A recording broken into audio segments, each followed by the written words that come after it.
At inuulit ko, no, wag na wag kayong magpapabudol sa number 1 printing channel daw ko, no. At wag kayong bibili doon, napakamahal kasi isipin nyo magkano lang tong 1-to-1 na printer at mabibili mo sa kanila ng 8,500, 'di ba? Grabe.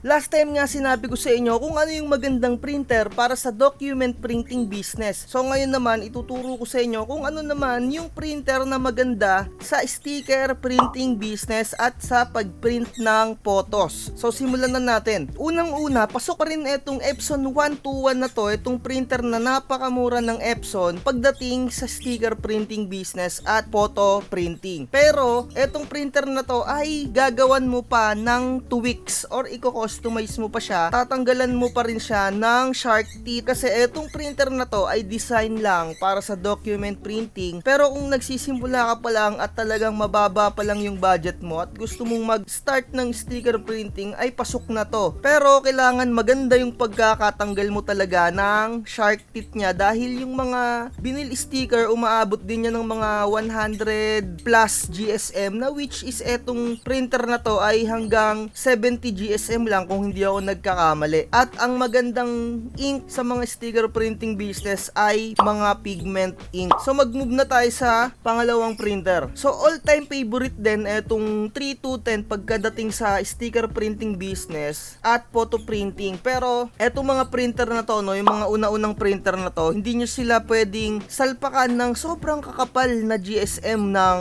photo paper. Lalong-lalo na yung mga 300 GSM na dahil katagal talagang ninipis na yung kanilang feeder. Pwede nyo silang gamitan pa konti-kunti pero hindi ko may advice gawin nyo na lang, mag-stock na lang kayo sa 200 GSM pag ganito yung mga printer nyo na mga photo paper. Wag na kayong magtaas doon na mga GSM or yung mga makakapal talaga dahil ninipis yung kanyang feeder, katagalan papangit siya. So eto, no, goods na goods din tong 3210 na to na nagkakahalaga lang ng almost 9,000 at make sure na pigment ink yung mga gagamitin nyo. Sobrang dami na gumagamit nito, no, bukod sa Epson 121 etong printer na to at meron na siyang scanner. Pwede ka na rin dito mag-print gamit yung pigment ink kung talagang gusto mo to. Napakamura na lang nito, no. So mag-move na tayo sa next printer. So para sa akin talaga, etong printer talaga na to ang pinakamaganda talaga pagdating sa sticker printing business, no. Kasi ito yung gamit ko at ito din yung sinadjust sa akin ng mga kakilala ko, no, nung bago ako magsimula kasi ito yung mga gamit nila sa kanilang mga shop na which is yung mga shop nila talagang sobrang dadami na client. Etong Epson 805, napakaganda nito. Ito yung gamit ko, design talaga siya para sa photo printing at napakaganda talaga niya pagka nagpiprint ako ng vinyl sticker dito. At sinasabi ko sa inyo, etong printer na to ay phase out na. Kaya kung meron kayong mabibilihan nito, bilihin nyo na kasi ito talaga ay phase out na, mahihirapan na kayong bumili nito. Pero etong printer na to ay meron na siyang successor na model na which is eto, no, yung Epson 8050. Eto yung dating Epson 805 dahil etong 805 nga pinace out na nila, kaya nila pinace out yan. Etong Epson 8050 yung kanyang waste tank, meron na siyang chip or hindi mo na lang siya basta-basta marireset gamit yung mga resetter, no. Kaya ito yung ginawa ng Epson para makontrol nila yung mga pag-reset ng mga printer, yung inilalabas yung mga waste tank. Kaya sinasabi ko sa inyo, hanggat maaari bumili kayo ng Epson 805 kasi ito wala pa siyang mga chip. Hindi kagaya nito na meron na silang mga chip. Kung bago pa lang kayo sa mga printing ideas or mga ganito, mga knowledge, hindi nyo pa maiintindihan yung mga chipless mga ganon, no. Pero sinasabi ko sa inyo, okay din tong 805 kapag kayo ay nasa photo booth. Yun nga lang talaga, sa photo booth talaga kailangan original ink yung gamit mo kasi yung mga pigment ink kapag gagamitin mo sa photo booth ay napakahirap gamitin dahil yung mga kulay dyan ay ititimpla-timpla mo pa at tatagal yung pagprint. Hindi kagaya ng original ink lang na dye ink, talagang rekta-rekta print ka na, makukuha mo na yung mga kulay. Eto no, kung talaga may budget kayo at magi-start kayo ng photo printing, sticker printing, eto, maganda to. Pero kung isa lang yung bibilihin nyo nito, pigment ink na yung gamitin nyo, kasi kung puro sticker lang yung ipiprint nyo madalas, maganda kasi talaga pigment ink, kasi almost ano na rin talaga yan, waterproof na rin. So mag-move na tayo sa isa pa na printer kung talagang sobrang dami mo na budget at magi-start ka ng photo printing at sticker printing. Etong Epson 1300. Although medyo mahal siya, etong printer na to, no, pwede nyo na rin siyang kargahan ng eco-solvent na ink, na kung hindi nyo alam yung eco-solvent na ink, ayan yung kahit hindi mo na siya lagyan ng phototop ay waterproof na talaga siya yung ink na yun. Although may kamahalan talaga siya, eto Ecosol usually yung mga nilalagay dito na ink, at pwede ka na rin mag-print dito ng A3 or yung mas mahaba pa sa mga A4 no. Pero yun nga lang talaga, mahal talaga siya. Abot pa siya ng 23,000. Kaya kung ako sa inyo, ito na yung bilhin nyo, yung Epson 805. Hanggat maaari, kasi paubos na lang paubos yung stock niyan, at kung mapapansin nyo, medyo nagmamahal na talaga yung presyo nito.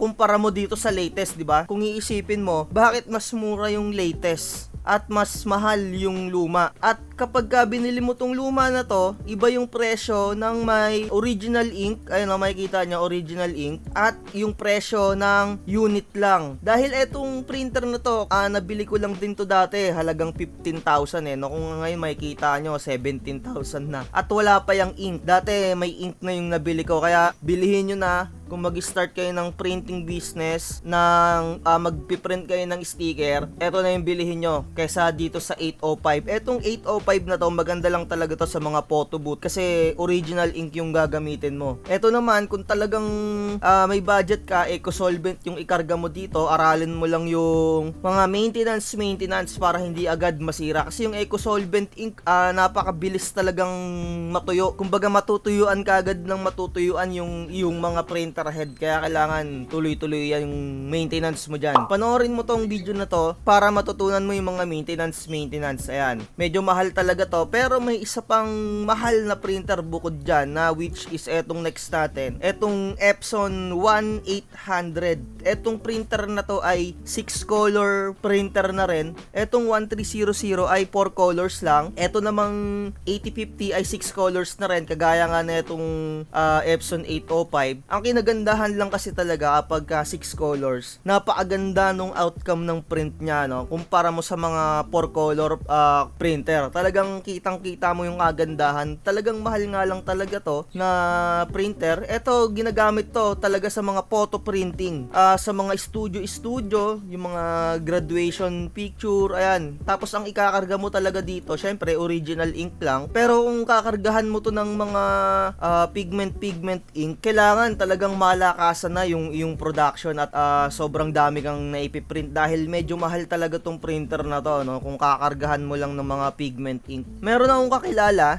nakabili siya ng ganitong printer, 25,000 lang niya nabili, at ang kinarga ay pigment ink. Tapos binili daw niya yon sa isang studio, photo studio, at nahihirapan nga daw yung photo studio na palabasin yung mga kulay or yung outcome na maaayos, dahil sineset up pa nila yung printer para makuha nila yung kulay. Ayun yung kamalian ng mga ibang studio na gumagamit ng pigment ink, dahil nga sa pigment ink medyo mahirap talaga makuha yung mga kulay na gray at yung mga iba pang mga solid colors, no. Kaya kailangan sa studio, photo printing, kailangan talaga ay original ink talaga yung mga gamit mo. Photo booth, studio, photo studio. Pero pag mga printing, vinyl sticker, ayan, pigment, pwede, pasok yan. Tsaka sa mga project nyo na mga souvenir, no, ayan, maganda, mga pigment ink. Eto, lalo na to A3. Eto, pwede rin na dito, tawag nito, pwede na rin dito yung mga eco-solvent na ink. Pero talagang i-maintenance nyo talaga ng maigi. Pero kadalasan eto lang yung ginagamit na eco-sol etong mga 1300. At eto, usually karamihan original yung nilalagay nila. May mga mangilan-ngilan na mga businessman talaga na may mga budget, pigment ink yung nilalagay nila dito. Nasa sa inyo naman kasi kung ano yung afford nyo. At sinasabi ko lang naman sa inyo talaga yung mga magagandang printer. Pero kung ako sa inyo talaga, eto na, Epson 805 hanggang merong pang mga stock na printer na ganito. Halos ang pinagkaiba lang naman na itong Epson 805 dito sa 8050 ay no, yung design niya medyo nag-iba na at natanggal na yung tangke dito sa gilid at nandito na, ito na yung tangke niya. Itong tangke kasi nito, ito ay nasa gilid pa. At yung resetter talaga nito, meron na siyang chip. Yun lang yung pangit doon kasi nare-reset ng basta-basta ng mga mangilan-ngilan. At yung mga technician ng Epson, ayun yung ginawa nilang work around yung mga engineer ng Epson, no, para hindi na nila ma-reset at bibili na sila nung parang resetter na chip ata yun kung hindi ako nagkakamali, no, kasi to tell you honestly hindi pa ako nakagamit nitong 8050 na to at eto lang yung gamit ko. So ayun, no, at additional kung sa mga photo booth, magtatayo kayo ng photo booth, eto yung ginagamit, no. Maalin lang naman dito sa Epson 805, eto yung ginagamit, 805, 8050 sa mga photo booth. At eto yung pang photo booth lang talaga. Ito ay 4R printer, Canon Selfie. Etong printer na to ay may sarili siyang cartridge, may sarili rin siyang tawag nito photo paper. Pag bibilihin nyo to 7,000, wala pa tong cartridge, wala pa tong mga ink kung hindi ako nagkakamali, no. Eto lang yung laman niya, talagang power adapter lang at saka etong mismong unit. Bibili ka pa ng kanyang photo paper na para sa kanya lang talaga. Pero eto yung mga ginagamit talaga sa mga photo booth kung mag-start ka ng photo booth. Ayan, mga pang photo printing lang talaga to. Tsaka kung makikita nyo, napakaliit lang neto. Syempre pagka ito yung gamit mo sa photo booth, medyo mahal yung iyong rate. Mahal yung rate neto kapag ganito yung gamit nyo kasi yung isang cartridge na kapag print lang siya ng maximum 108 na 4R. Kung ikukumpara mo dito sa mga gumagamit neto sa mga photo booth, kaya ito talaga yung ginagamit namin sa mga photo booth, no. Ayan, 805. And sana nakakuha na kayo ng idea sa mga printing business ng sticker at ng photo printing. Ayan, kung may budget kayo, ulitin natin.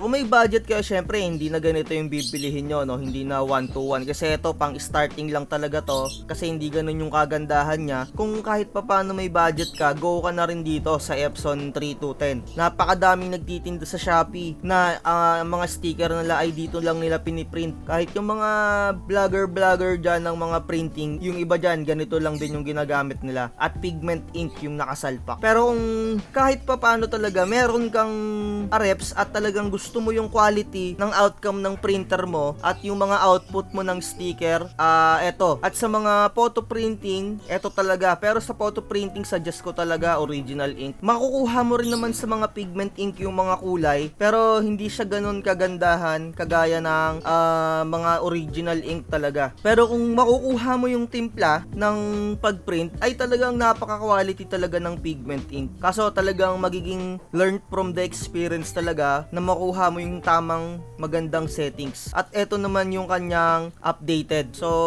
nakikita nyo na yung mga magagandang mga printer. Eto, pag medyo talagang gusto mo na quality na eco-solvent, eto. Kasi eto, pwede na tong walang phototop kapag eco-solvent yung ilalagay mo dyan. Although, 4 color lang to. At eto yung talagang mga pang studio, recall lang tayo, inulit ko lang, 6 colors printer na rin siya. Medyo mahal nga lang talaga. Talagang mga pang studio talaga to. At eto yung mga ginagamit sa photo booth lang talaga to. Kasi mga picture lang yung mga piniprint nito eh. Kung makikita nyo nga, no, portable photo printer. Tsaka, syempre pag photo booth ka, ang dami mong dala. Syempre, para makales ka ng bit-bitin, maliit na lang yung printer mo. So, ayun, dito na natin siguro tatapusin tong video na to. At inuulit ko, no, wag kayong magpapabudol sa number 1 printing channel daw ko, no. At wag kayong bibili doon, napakamahal kasi isipin nyo magkano lang tong 1-to-1 na printer at mabibili mo sa kanila ng 8,500, 'di ba? Grabe. Kaya nagkakasakit talaga yung tao na yun, no. Balita ako nagkasakit nga daw, no. Pero sana wag ka nang tuluyang magkasakit sa pagbebenta mo ng overpriced talaga ng mga presyo. So ayun lang. Like, share, and subscribe. Comment down below kung may mga katanungan kayo dyan. Bye.